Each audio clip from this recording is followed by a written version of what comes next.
നമ്മുടെ ഇന്ത്യയിലെ മുംബൈയിൽ പൂനം സന്തോഷ് എന്ന ദമ്പതികൾ വളരെ ദരിദ്ര കുടുംബം. റെയിൽവേ സ്റ്റേഷൻ അരികിൽ ഭക്ഷണ വസ്തുക്കൾ വിൽപ്പന ചെയ്താണ് ഇവർ ജീവിക്കുന്നത്. ഇവർക്ക് 3 മക്കൾ, 2 ആൺകുട്ടികളും 1 പെൺകുഞ്ഞും. എത്ര ബുദ്ധിമുട്ടുണ്ടെങ്കിലും മക്കളെ നന്നായി പഠിപ്പിക്കാനായി അവർ കഠിനാധ്വാനം ചെയ്തു. അതുപോലെ അച്ഛന്റെയും അമ്മയുടെയും ബുദ്ധിമുട്ടുകൾ മനസ്സിലാക്കി ആ കുട്ടികളും നന്നായി പഠിച്ചു. 2013 മൂത്ത മകനായ രോഹിത്തിന് 8 വയസ്സ്, രണ്ടാമത്തെ മകൾ പൂജയ്ക്ക് 7 വയസ്സ്. അങ്ങനെ 2013 ജനുവരി മാസം 22-ാം തീയതി ഈ 2 മക്കളും രാവിലെ സ്കൂളിൽ പോകുന്നു. അങ്ങനെ സ്കൂളിൽ പോകുന്നതിന് മുൻപ് തന്നെ ഇവരുടെ മുത്തശ്ശൻ കയ്യിലുണ്ടായിരുന്ന ഒരു 50 രൂപ കൊടുത്തിട്ട് വൈകുന്നേരം വരുമ്പോൾ ഐസ്ക്രീം വാങ്ങി കഴിച്ചാൽ മതി എന്നും പറഞ്ഞു. മൂത്ത മകനായ രോഹിത് ആ പൈസ വാങ്ങി തന്റെ പാന്റ് പോക്കറ്റിലിട്ടു. രണ്ടുപേരും എന്നിട്ട് സ്കൂളിൽ പോയി. വൈകുന്നേരം സ്കൂൾ അവസാനിപ്പിച്ച് തിരികെ വരുന്നു. നടന്നു വരുമ്പോൾ തന്നെ പൂജ ചേട്ടനോട് ചോദിച്ചു, രാവിലെ മുത്തശ്ശൻ 50 രൂപ തന്നല്ലോ, നമുക്ക് ഐസ്ക്രീം കഴിക്കാമെന്ന്. എന്നാൽ രോഹിത് പറഞ്ഞത്, ഇല്ലില്ല, എനിക്കിപ്പോൾ ഐസ്ക്രീം കഴിക്കാൻ മൂഡില്ല, നമുക്കൊരു കാര്യം ചെയ്യാം, ഇപ്പോൾ വീട്ടിൽ പോകാം, എന്നിട്ട് ഒന്ന് ഫ്രഷ് ആയിട്ട് വന്ന് ഐസ്ക്രീം കഴിക്കാമെന്ന്. പക്ഷെ പൂജയ്ക്ക് അപ്പോൾ തന്നെ ഐസ്ക്രീം കഴിക്കണം. അതുകൊണ്ട് മുത്തശ്ശൻ തന്ന പൈസ നീ എൻ്റെ കയ്യിൽ തന്നാൽ മതി, ഞാൻ എൻ്റെ ഐസ്ക്രീം വാങ്ങിയിട്ട് ബാക്കി പൈസ തിരികെ തരാമെന്നും പറഞ്ഞു. പക്ഷെ രോഹിത് അതിനെ സമ്മതിച്ചില്ല. അവൻ പറ്റില്ല എന്ന് പറഞ്ഞ് മുന്നിലൂടെ നടക്കാൻ തുടങ്ങി. പൂജയും അവന് പുറകിലായി പതിയെ നടക്കുന്നുണ്ട്. ഇവർക്കിടയിൽ ഇങ്ങനെയുള്ള ചെറിയ ചെറിയ ഇണക്കങ്ങളും പിണക്കങ്ങളും ഒക്കെ സാധാരണയാണ്. അതുകൊണ്ട് പൂജ എന്തായാലും വീട്ടിൽ വന്നെത്തും എന്ന് കരുതി രോഹിത് വളരെ വേഗത്തിൽ നടക്കാൻ തുടങ്ങി. എന്നാൽ അവൻ വീട്ടിലെത്തിയിട്ടും പൂജ വന്നില്ല. രോഹിത് വീടിന് മുൻപിൽ വന്ന് നിന്നിട്ട് വന്ന വഴി നോക്കി. അവിടെ പൂജയെ കാണാനില്ല. ഇപ്പൊ രോഹിത്തിന് എന്തോ ഒരു ഭയമായി. പലതവണ പൂജ ഇതുപോലെ ഒളിച്ചു കളിച്ചിട്ടുണ്ട്. പക്ഷെ ഇപ്പോൾ രോഹിത്തിന് ഇതെന്തോ തെറ്റായി സംഭവിക്കുന്നു എന്ന് മനസ്സിലായി. അവൾക്കെന്തോ ആപത്ത് സംഭവിച്ചിട്ടുണ്ട് എന്ന ഭയം വരാൻ തുടങ്ങി. ഉടനെ അച്ഛനോടും അമ്മയോടും നടന്ന കാര്യം പറഞ്ഞു. വളരെ ഭയത്തോടുകൂടി പറഞ്ഞു. അവർ പറഞ്ഞത്, ഇല്ല, അവൾ ഇതുപോലെ ഒരുപാട് തവണ കളിപ്പിച്ചിട്ടുണ്ട്, നീ സമാധാനപ്പെട്, അവളിങ്ങെത്തിക്കോളും എന്ന് പറഞ്ഞു. പക്ഷെ മണിക്കൂറുകൾ കടന്നുപോയിട്ടും പൂജ എത്തിയില്ല. 7 മണിയായി, 8 മണിയായി. ഇപ്പോഴാണ് ആ മാതാപിതാക്കൾക്ക് ഒരല്പം ഭയം വരാൻ തുടങ്ങിയത്. സ്കൂളിൽ നിന്നും വീട്ടിലേക്ക് വരുന്ന വഴി മുഴുവനും അവളെ അന്വേഷിച്ചു. അയൽവാസികൾ സഹായിക്കുന്നു. ആ പ്രദേശം മുഴുവനും തിരഞ്ഞിട്ടും 7 വയസ്സുള്ള പൂജയെ കാണാനില്ല. ഉടനെ തന്നെ തൊട്ടടുത്തുള്ള പോലീസ് സ്റ്റേഷനിൽ ചെന്ന് മകളെ കാണാനില്ല എന്നൊരു കംപ്ലൈന്റ് കൊടുത്തു.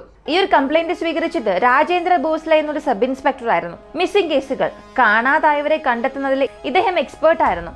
ഈ ഒരു കേസ് അദ്ദേഹത്തിന്റെ കയ്യിൽ വരുന്നതിന് മുൻപ് തന്നെ 160ഓളം മിസ്സിംഗ് കേസ് അന്വേഷിക്കുകയും കാണാതായവരെ കണ്ടെത്തുകയും ചെയ്തിട്ടുണ്ട്. ഇങ്ങനെ ഒരു ഭാഗത്ത് പോലീസ് അന്വേഷിക്കുകയും മറ്റൊരു ഭാഗത്ത് സോഷ്യൽ വോളണ്ടിയേഴ്സും ഈ കുഞ്ഞിനെ തിരയാൻ തുടങ്ങി. എന്നാൽ ആരൊക്കെ ശ്രമിച്ചിട്ടും പൂജയെ കണ്ടെത്താനേ സാധിച്ചില്ല. രാജേന്ദ്ര ഭോസ്ലെ എന്ന പോലീസ് ഓഫീസർ അദ്ദേഹത്തിന്റെ ജീവിതത്തിൽ ഒരുപാട് കേസുകൾ സോൾവ് ചെയ്തിട്ടുണ്ട്. പക്ഷെ നിർഭാഗ്യവശാൽ ഈ ഒരു കേസ് ഇത്രയേറെ ബുദ്ധിമുട്ടി അന്വേഷിച്ചിട്ടും പൂജയെ കണ്ടെത്താനേ സാധിച്ചില്ല. ഒരു തെളിവ് പോലും ലഭിച്ചില്ല. ഇത് അദ്ദേഹത്തിന് വല്ലാത്ത ദുഃഖത്തിന് കാരണമായി.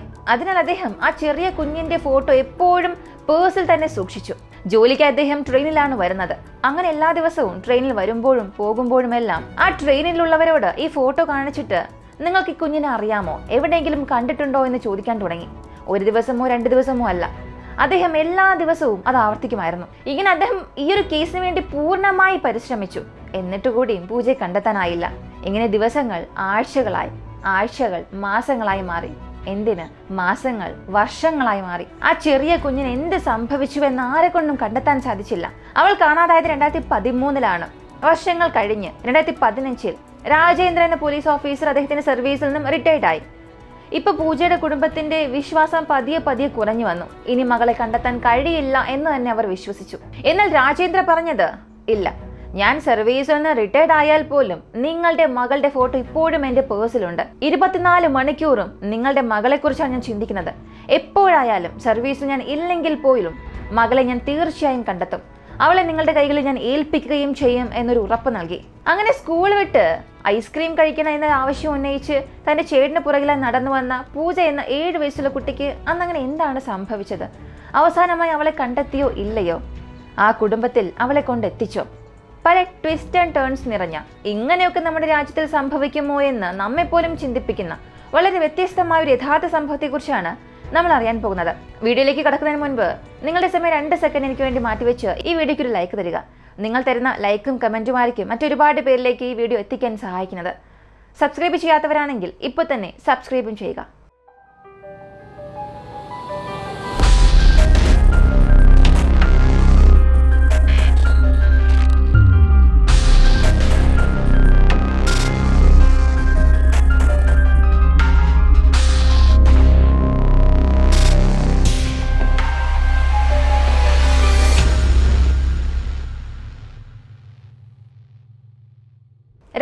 രവീന്ദ്ര എന്ന ഒരു പോലീസുകാരൻ തന്റെ റിട്ടയർഡ് ലൈഫ് പോലും ആസ്വദിക്കാതെ പൂജയെ തിരയാൻ തുടങ്ങി. ഇങ്ങനെ വർഷങ്ങൾ കടന്നു പോകുന്നു. പൂജ കാണാതായി 9 വർഷം കഴിഞ്ഞു. അങ്ങനെ 2022 ഓഗസ്റ്റ് മാസം 4-ാം തീയതി മുഹമ്മദ് റഫീഖ് എന്ന സോഷ്യൽ വർക്കറിന് ഒരു ഫോൺ വരുന്നു. ഈ മുഹമ്മദ് റഫീഖും 9 വർഷം മുൻപ് പൂജ കാണാതായപ്പോൾ അവളെ തിരഞ്ഞ ആ സോഷ്യൽ വർക്കേഴ്സ് ടീമിൽ ഉണ്ടായിരുന്ന ഒരാളാണ്. ഇവരും പൂജയെ തിരയാൻ ഒരുപാട് ശ്രമിച്ചിരുന്നു.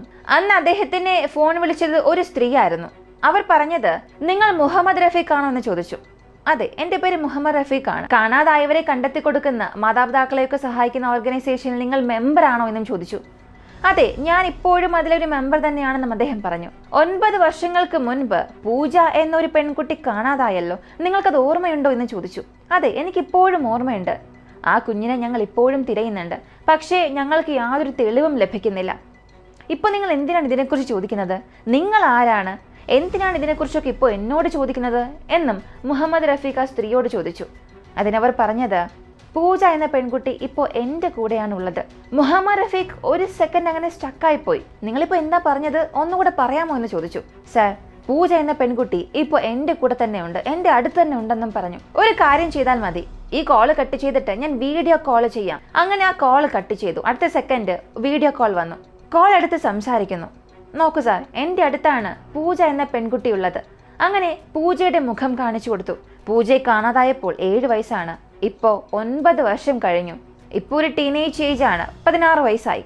എന്നാൽ ആ വീഡിയോ കോളിൽ ആ പെൺകുട്ടിയുടെ മുഖം കണ്ടപ്പോൾ തന്നെ റഫീഖിന് വ്യക്തമായി 9 വർഷങ്ങൾ കടന്നു പോയെങ്കിലും പൂജയുടെ ആ മുഖം അദ്ദേഹത്തിന് നന്നായി തന്നെ അറിയാം. തീർച്ചയായും ഇത് പൂജയാണെന്ന് അദ്ദേഹം ഉറപ്പുവരുത്തി. ഉടൻ തന്നെ ആ വീഡിയോ കോളിന്റെ സ്ക്രീൻഷോട്ട് എടുത്തു. ശരി, നിങ്ങളിപ്പോൾ എവിടെ നിന്നാണ് സംസാരിക്കുന്നത്, സ്ഥലം ഏതാണെന്ന് ചോദിച്ചു. അങ്ങനെ അവരുടെ സ്ഥലവും അഡ്രസ്സും എല്ലാം വ്യക്തമായി റഫീഖിന് പറഞ്ഞു കൊടുത്തു. ഉടൻ തന്നെ ഞങ്ങൾ അവിടെ എത്തുമെന്നും അദ്ദേഹം പറഞ്ഞു. അതിനു മുൻപ് സത്യത്തിൽ താൻ പൂജയോടാണോ സംസാരിച്ചത്, അവൾ ഇപ്പോഴും ജീവനോടെ ഉണ്ടോ, താൻ കണ്ടുപിടിച്ചത് യഥാർത്ഥ പൂജ തന്നെയാണോ എന്നൊന്നുകൂടെ സ്ഥിരീകരിക്കുവാനായി മുഹമ്മദ് റഫീഖ് നേരെ പൂജയുടെ വീട്ടിലേക്ക് പോയി. അതായത് പൂജയുടെ അമ്മയുടെ വീട്ടിലേക്ക് പോയി. പക്ഷേ പൂജയെ കാണാതായ അടുത്ത വർഷം തന്നെ അച്ഛൻ ആരോഗ്യനില മോശമായി മരിച്ചിരുന്നു. പിന്നീട് ഈ പൂനമാണ് തന്റെ 2 മക്കളെയും വളരെ കഷ്ടപ്പെട്ട് വളർത്തുന്നത്. റഫീഖ് അങ്ങനെ നേരെ പൂനമിന്റെ അടുത്ത് ചെന്നു. പൂജ ജീവനോടെ ഉണ്ട്, പൂജയെ ഞാൻ കണ്ടുവെന്നും പറഞ്ഞു. പൂനത്തിനിപ്പോ ഒന്നും മനസ്സിലായില്ല. എന്ത് സംഭവിക്കുന്നുവെന്ന് നമ്മൾക്ക് മനസ്സിലായില്ല. സാധാരണ മിസ്സിംഗ് കേസുകളിൽ 24 മണിക്കൂറിനുള്ളിൽ അവരെ കണ്ടെത്തിയാൽ മാത്രമേ ജീവനോടുകൂടി ലഭിക്കാൻ സാധ്യതയുള്ളൂ. എന്നാൽ അതിനുശേഷം ഓരോ മണിക്കൂർ കടന്നു പോകുന്തോറും ജീവനോടുകൂടി കണ്ടെത്തുവാനുള്ള സാധ്യതയും അവിടെ കുറഞ്ഞു വരും. 2-3 ദിവസം, ഒരാഴ്ച, 1 മാസമൊക്കെ ആണെങ്കിൽ ജീവനോടെ കണ്ടെത്താനുള്ള സാധ്യത കുറവാണ്. മരിച്ചിരിക്കാനാണ് കൂടുതൽ സാധ്യതയും. അപ്പോൾ ഡെഡ് ബോഡി ആയിട്ട് കണ്ടെത്താം. എന്നാൽ അത് തന്നെ വർഷങ്ങളായാൽ ഡെഡ് ബോഡി പോലും കണ്ടെത്താൻ സാധിക്കില്ല. ഇതാണ് മിസ്സിംഗ് പേഴ്സൺ കേസിന്റെയൊക്കെ ഒരു ഹിസ്റ്ററി. 99% ഇങ്ങനെയാണ് സംഭവിക്കുക. എന്നാൽ ഇപ്പോൾ ഈ ഒരു സാഹചര്യത്തിൽ 9 വർഷത്തിന് മുൻപ് കാണാതെ തൻ്റെ മകൾ ഇപ്പോഴും ജീവനോടെ ഉണ്ടെന്ന് ഇദ്ദേഹം പറയുന്നു. ഇതിന് എങ്ങനെ റിയാക്ട് ചെയ്യണമെന്ന് അമ്മയ്ക്ക് മനസ്സിലായതേയില്ല. ഉടനെ മുഹമ്മദ് റഫീഖ് താൻ എടുത്ത വീഡിയോ കോളിന്റെ സ്ക്രീൻഷോട്ട് കാണിച്ചു കൊടുത്തു. അത് കണ്ടപ്പോൾ തന്നെ ആ അമ്മയുടെ കണ്ണുകളിൽ നിന്നും കണ്ണുനീർ വരാൻ തുടങ്ങി. കാരണം ഒരമ്മയ്ക്ക് എങ്ങനെയാണ് സ്വന്തം കുഞ്ഞിനെ മറക്കാൻ സാധിക്കുക? ഏത് രൂപത്തിലാണെങ്കിലും ഏത് ഭാവത്തിലാണെങ്കിലും സ്വന്തം മകളെ കണ്ടെത്താൻ അമ്മയ്ക്ക് കഴിയും. ഇനി 9 വർഷം എന്നല്ല, 19 വർഷമായാൽ പോലും തൻ്റെ മകളുടെ മുഖം അത് അമ്മയ്ക്ക് നന്നായി അറിയാം. ആ സ്ക്രീൻഷോട്ട് കണ്ട ഉടനെ പറഞ്ഞു, ഇതെൻ്റെ മകൾ തന്നെയാണ്, പൂജ ഇപ്പോഴും ജീവനോടെ ഉണ്ടെന്ന് വളരെ സന്തോഷത്തോടു കൂടി കരഞ്ഞുകൊണ്ട് അമ്മ പറഞ്ഞു. മുഹമ്മദ് റഫീഖ് ഇപ്പോൾ പറഞ്ഞത്, അവളുള്ള സ്ഥലം എനിക്കറിയാം, പക്ഷെ നമ്മൾ മാത്രം പോയാൽ അത് അപകടമാണ്. ഒരു കാര്യം ചെയ്യാം, പോലീസിന് ഈ വിവരങ്ങളെല്ലാം നമുക്ക് നൽകാം. അങ്ങനെ നേരെ ചെന്ന് പോലീസ് സ്റ്റേഷനിൽ ഈ വിവരങ്ങളെല്ലാം കൈമാറി. അങ്ങനെ ഒരു പോലീസ് ടീം, കൂടാതെ മുഹമ്മദ് റഫീഖ്, പൂജയുടെ അമ്മ വളരെ ഭയത്തോടു കൂടിയും വല്ലാത്തൊരു പ്രതീക്ഷയോടും കൂടെ ആ ഒരു പൂജയുടെ വീട്ടിലേക്ക് പോകുന്നു. അങ്ങനെ ആ വീടിന് മുൻപിൽ വന്ന് നിന്ന പോലീസുകാർ വാതിൽ മുട്ടി. ഒരു സ്ത്രീ വന്ന് വാതിൽ തുറന്നു. സാർ, ഞാനാണ് മുഹമ്മദ് റഫീഖിനെ ഫോൺ വിളിച്ചത്. ശരി, പൂജ എവിടെയെന്ന് പോലീസ് ചോദിച്ചപ്പോൾ പൂജ ആ മുറിയിലാണുള്ളതെന്നും അവർ പറഞ്ഞു. 9 വർഷം കഴിഞ്ഞ് തൻ്റെ മകളെ കാണാൻ പോകുമ്പോൾ ആ അമ്മയുടെ ഒരു ഹൃദയമിടിപ്പിന്റെ വേഗത എത്രത്തോളമായിരിക്കും? മനസ്സിലുള്ള സന്തോഷം കണ്ണിൽ നിന്ന് കണ്ണീരായി പുറത്തൊഴുകുകയായിരുന്നു. ആ സമയത്ത് അവരുടെ ആ ഒരു അനുഭവം പറഞ്ഞറിയിക്കാൻ കഴിയാത്തതായിരുന്നു. അങ്ങനെ ആ അമ്മ മുറിയുടെ വാതിൽ തുറന്നു. പൂജ കട്ടിലിരിക്കുകയാണ്. അമ്മയെ കണ്ടപ്പോൾ വളരെ വേഗത്തിൽ തന്നെ അവൾ കരഞ്ഞ് വന്ന് കെട്ടിപ്പിടിച്ചു. 2 പേരും അപ്പോഴുണ്ടായിരുന്ന ആ ഒരു സാഹചര്യം കണ്ട പോലീസുകാർ പോലും കരഞ്ഞുപോയി. 9 വർഷങ്ങൾക്ക് ശേഷം അമ്മയും മകളും കണ്ടുമുട്ടുമ്പോൾ ആ ഒരു സാഹചര്യം എങ്ങനെയാണെന്ന് ഒരിക്കലും വാക്കുകൾ കൊണ്ട് വിവരിക്കാൻ സാധിക്കില്ല. ശരി, ഒരു പെൺകുട്ടിയെ കാണാതായി 9 വർഷം കഴിഞ്ഞ് കണ്ടെത്തി. ഇത് ഈ ഒരു കഥയുടെ ഒരു ഭാഗം മാത്രമാണ്. ഇനി നമ്മൾ അടുത്തറിയാൻ പോകുന്ന ഭാഗം, അതാണ് വളരെ പ്രധാനപ്പെട്ടത്. ആദ്യം ഈ മുഹമ്മദ് റഫീഖിന് ഫോൺ ചെയ്ത് പൂജയെക്കുറിച്ച് വിവരങ്ങൾ നൽകിയ ആ സ്ത്രീ അതാരാണ്? ഈ 9 വർഷം പൂജ എവിടെയായിരുന്നു? പൂജ എവിടെയെങ്കിലും വോളണ്ടിയറായി പോയതാണോ, അല്ലെങ്കിൽ അവളെ ആരെങ്കിലും തട്ടിക്കൊണ്ടു പോയതാണോ?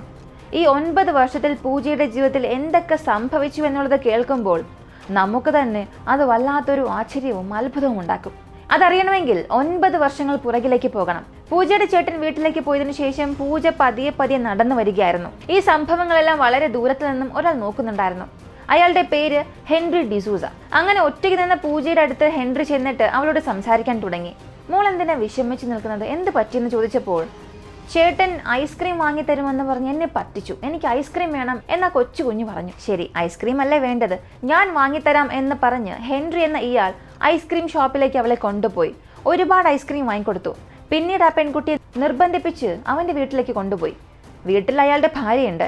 ഭാര്യയെ നോക്കി പറഞ്ഞത്, വർഷങ്ങളായി നമുക്ക് മക്കളില്ലല്ലോ, അവസാനം നമുക്കൊരു കുഞ്ഞ് ലഭിച്ചു, 7 വയസ്സുള്ള ഒരു കുഞ്ഞിനെ നമുക്ക് ലഭിച്ചു, ഇത് ഇനി നമ്മുടെ മകളാണ് എന്ന് അയാൾ ഭാര്യയോട് പറഞ്ഞു. ഭാര്യയ്ക്ക് ഇതിൻ്റെ ഒരു ഗൗരവമൊക്കെ മനസ്സിലായി. എങ്കിൽ പോലും വർഷങ്ങളായി അവർക്ക് മക്കളില്ലെങ്കിൽ എന്തായിരിക്കും ചെയ്യേണ്ടത്? ശരിയായി ചികിത്സ എടുക്കണം. എന്നിട്ടും കുഞ്ഞ് ജനിച്ചില്ലെങ്കിൽ ലീഗലായി തന്നെ ഒഫീഷ്യലായി ദത്തെടുക്കേണ്ടതാണ്. എന്നാൽ ഇവർ ഇല്ലീഗലായ ഒരു വഴിയാണ് സ്വീകരിച്ചത്. പൂജയും ആ സമയം വല്ലാത്തൊരു കുഴപ്പത്തിലായിരുന്നു. എന്നാൽ ആ സാഹചര്യത്തിൽ അവൾക്ക് ഇഷ്ടപ്പെട്ട ഒരുപാട് ഭക്ഷണം വാങ്ങിക്കൊടുത്തു, കളിപ്പാട്ടം, വസ്ത്രം, ഇങ്ങനെ എല്ലാം വാങ്ങിക്കൊടുത്തപ്പോൾ അവൾക്കും ഒരല്പം സന്തോഷമായി. പൂജയും അവിടെ നിന്ന് കളിക്കാൻ തുടങ്ങി. നീ നിന്റെ വീട്ടിൽ ഒരുപാട് കഷ്ടപ്പെടുകയല്ലേ, നിനക്ക് ഞങ്ങൾ കഴിക്കാൻ ഭക്ഷണം തരാം, കളിപ്പാട്ടം തരാം, ഇടാൻ പുതിയ ഉടുപ്പുകളൊക്കെ വാങ്ങിത്തരാം, നീ ഇനി ഇവിടെ തന്നെ താമസിച്ചാൽ മതി എന്നും അവർ പറഞ്ഞു. ഒന്നും അറിയാത്ത ആ പിഞ്ചു കുഞ്ഞിന്റെ മനസ്സ് അതിനെല്ലാം തലയാട്ടി. ഒരു പക്ഷേ കുറച്ചു ദിവസം കഴിഞ്ഞ് ഇവിടെ നിന്നും സ്വന്തം വീട്ടിലേക്ക് പോകാമെന്ന് അവൾ ഒരു പക്ഷെ ചിന്തിച്ചിട്ടുണ്ടാകാം. പക്ഷേ അവൾക്കപ്പോൾ അറിയില്ലായിരുന്നു ഇനി ഒരിക്കലും വീട്ടിലേക്ക് പോകാൻ കഴിയില്ല എന്ന്. ഈ സാഹചര്യത്തിൽ പൂജ കാണാതായി എന്നുള്ളൊരു കംപ്ലൈന്റ് ലഭിക്കുകയും പോലീസുകാർ അവളെ അന്വേഷിക്കുകയും ചെയ്തു. അവളുടെ ഫോട്ടോ പോസ്റ്റർ അടിച്ച് നാട് മുഴുവനും ഒട്ടിച്ചു. ഇപ്പോൾ ഇവർ ചിന്തിച്ചത്, പൂജ ഇപ്പൊ പുറത്തിറക്കിയാൽ നമുക്കത് ആപത്താണ്, അതുകൊണ്ട് അവളെ വീടിനുള്ളിൽ തന്നെ വച്ചിരുന്നു. ഈ ഹെൻറിയുടെ വീട് ആ സമയം പൂജയുടെ വീട്ടിൽ നിന്നും വെറും 500 മീറ്റർ ദൂരം മാത്രമായിരുന്നു. പക്ഷെ എത്ര ദിവസം ഈ വീടിനുള്ളിൽ അടച്ചിടാൻ കഴിയും? തീർച്ചയായും ഈ മുംബൈയിലാണെങ്കിൽ പോലീസുകാർ എന്തായാലും കണ്ടെത്തും. അതുകൊണ്ട് അവർ മറ്റേതെങ്കിലും നാട്ടിലേക്ക് പോകാൻ പദ്ധതിയിട്ടു. അങ്ങനെ കുറച്ചു ദിവസം ഗോവയിലേക്ക് പോകുന്നു. അവിടെയും റിസ്ക് ആണ്. ഇനി സൗത്ത് സൈഡിലേക്ക് പോകാം എന്ന് കരുതി ബാംഗ്ലൂരിലേക്ക് വരുന്നു. കുറച്ചു ദിവസം ബാംഗ്ലൂരിൽ താമസിച്ചു. അപ്പോഴാണ് ഒരു ഐഡിയ തോന്നിയത്. ബാംഗ്ലൂരിലെ ഒരു സ്കൂളിൽ അവളുടെ പേര് മാറ്റി അവളെ ഹോസ്റ്റലിൽ ചേർത്തു. അങ്ങനെ അവൾക്ക് കൊടുത്ത പുതിയ പേരാണ് ആനി ഡിസൂസ. അവളും ആനി ഡിസൂസ എന്ന പേരിൽ ബാംഗ്ലൂരിലെ ഒരു ഹോസ്റ്റലിൽ വളർന്നു. ഇവർ മുംബൈയിലേക്ക് പോയി. എങ്കിൽ പോലും ആ ദമ്പതികൾ സ്വന്തം മകൾ എന്ന രീതിയിലായിരുന്നു അവളെ നോക്കിയത്. ഇപ്പൊ പൂജയുടെ ഒരു അവസ്ഥ പറയണമെങ്കിൽ ദിവസങ്ങളും മാസങ്ങളും കടന്നു പോകുന്തോറും അവൾക്ക് അവളുടെ യഥാർത്ഥ അച്ഛന്റെയും അമ്മയുടെയും മുഖം പോലും മറന്നു തുടങ്ങി. ഇപ്പോഴുള്ളതാണ് തന്റെ അച്ഛനും അമ്മയും എന്ന് അവളുടെ മനസ്സങ്ങനെ വിശ്വസിക്കാൻ തുടങ്ങി. അതങ്ങനെ പതിഞ്ഞു. ആ 7 വയസ്സ് വരെയും അവളുടെ ജീവിതത്തിൽ ഉണ്ടായിരുന്ന പല ഓർമ്മകളും നശിച്ചു. ഇങ്ങനെ ജീവിതം പോയിക്കൊണ്ടിരിക്കുമ്പോൾ 2016 വർഷം ഇവളെ കൊണ്ടുവന്ന് വളർത്തിയ ആ ദമ്പതികൾക്ക് ഒരു പെൺകുഞ്ഞ് ജനിച്ചു. അതായത് അവർക്ക് ബയോളജിക്കലായി ഒരു കുഞ്ഞ് ജനിച്ചു. ഇതുവരെയും ജീവിതത്തിൽ കുഞ്ഞില്ലാത്തത് കൊണ്ട് അവർ ഒരു കുഞ്ഞിനെ ഇല്ലീഗലായി കൊണ്ടുവരികയും സ്വന്തം മകൾ എന്ന രീതിയിൽ വളർത്തുകയും ചെയ്തു. എന്നാൽ ഇപ്പോൾ അവർക്ക് സ്വന്തമായി ഒരു കുഞ്ഞ് ലഭിച്ചു. അപ്പോൾ ഇവരുടെ ഈ സ്നേഹം, വാത്സല്യം എല്ലാം ഇവർക്ക് ജനിച്ച ആ കുഞ്ഞിലേക്ക് പോകാൻ തുടങ്ങി. പിന്നെ എന്ത് സംഭവിക്കുമെന്ന് അറിയാമല്ലോ. പൂജയിൽ പൂർണ്ണ ഒരു വെറുപ്പുണ്ടാകാൻ തുടങ്ങി. അവളിൽ ഉണ്ടായിരുന്ന എല്ലാ സ്നേഹവും കുറഞ്ഞു. അങ്ങനെ ബാംഗ്ലൂരിൽ നിന്നും പൂജയെ മുംബൈയിലേക്ക് കൊണ്ടുവരുന്നു. വീടിനുള്ളിൽ വെച്ച് ഒരു വേലക്കാരിയെ പോലെ അവൾ ട്രീറ്റ് ചെയ്തു. പോരാത്തതിന് അവളെ ടോർച്ചർ ചെയ്യാൻ തുടങ്ങി. ആ വീടിനുള്ളിലെ ജോലികൾ മാത്രമല്ല, മറ്റ് പല വീടുകളിലേക്ക് അവളെ ജോലിക്ക് അയച്ചവർ സമ്പാദിക്കാനും തുടങ്ങി. പൂജയ്ക്ക് ഇപ്പോൾ വല്ലാത്ത ദുഃഖം തോന്നി. എന്തുകൊണ്ടാണ് തന്റെ അച്ഛനും അമ്മയും തന്നോട് ഇങ്ങനെ പെരുമാറുന്നത്? ഇത്രയും ദിവസം ഇങ്ങനെയൊന്നും അല്ലായിരുന്നല്ലോ. ഇതൊക്കെ ചിന്തിച്ചവൾക്ക് വല്ലാത്ത ദുഃഖമായി. അങ്ങനെയാണ് ഒരു ദിവസം ഹെൻറി എന്ന അച്ഛൻ മദ്യപിച്ചിട്ട് വന്ന് അവളെ അടിക്കാൻ തുടങ്ങി. അടിക്കുമ്പോഴൊക്കെ പറയുന്നത്, നീ ഒരു അനാഥയാണ്, നിന്നെ വെറുതെയാണ് എടുത്തുകൊണ്ട് വന്നത്, നിനക്ക് നിന്റെ വീട്ടിലേക്ക് തന്നെ പോയാൽ മതിയില്ല എന്നൊക്കെ, നിനക്ക് നിന്റെ വീട്ടിലേക്ക് തന്നെ പോയാൽ പോരെ എന്നൊക്കെ അദ്ദേഹം പല കാര്യങ്ങൾ ഇങ്ങനെ പറയാൻ തുടങ്ങി. അപ്പോഴാണ് പൂജയ്ക്ക് ചില കാര്യങ്ങൾ മനസ്സിലായി തുടങ്ങിയത്. അച്ഛനും അമ്മയും എന്തിനാണ് തന്നെ അനാഥ എന്ന് വിളിക്കുന്നത്? കൂടാതെ ഹെൻറി മദ്യപിച്ചിട്ട് വരുമ്പോൾ അവളെ ആനി എന്നല്ല വിളിക്കുന്നത്, പകരം അവളുടെ യഥാർത്ഥ പേര് പൂജ എന്നാണ് വിളിക്കുന്നത്. അപ്പോൾ ചില സമയങ്ങളിൽ പൂജ ചിന്തിക്കും, എന്തിനാണ് അച്ഛനും അമ്മയും എന്നെ അനാഥ എന്ന് പറയുന്നത്? എന്തുകൊണ്ടാണ് എൻ്റെ പേര് പൂജ എന്ന് പറയുന്നത്? അങ്ങനെയാണെങ്കിൽ ഞാൻ ഇവരുടെ മകളല്ലേ? എൻ്റെ യഥാർത്ഥ പേരാണോ പൂജ? ഇങ്ങനെ ആ പ്രായത്തിൽ അവൾക്ക് പതിയെ പതിയെ ചില കാര്യങ്ങൾ മനസ്സിലാകാൻ തുടങ്ങി. പക്ഷേ തൻ്റെ സ്വന്തം അച്ഛനും അമ്മയും ആരാണ്, അവരെവിടെയാണ്, അവരെങ്ങനെ തിരയണം, അവൾക്കൊന്നും അറിയില്ലായിരുന്നു. ഈ സമയത്താണ് ഇവരുടെ വീടിനടുത്തുള്ള ഒരു അയൽവാസി, അവർക്കൊരു കുഞ്ഞുണ്ട്, ആ കുഞ്ഞിനെ നോക്കാനായി ഒരു കെയർ ടേക്കർ വേണമായിരുന്നു.